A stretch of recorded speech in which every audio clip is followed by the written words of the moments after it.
இன்றைய முக்கிய செய்திகள். இந்தியாவில் முதல் இன்னிசை சாலை மும்பையில் உருவாக்கப்பட்டுள்ளது.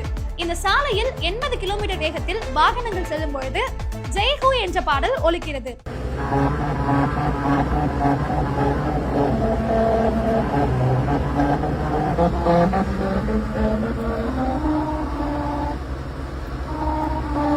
அதே பாணியில் தமிழ்நாட்டில் உள்ள சாலைகளில் வாகனங்கள் செல்லும் பொழுதும் ஒரு பாடல் ஒலிப்பதாக ரகசிய தகவல் கிடைத்துள்ளது.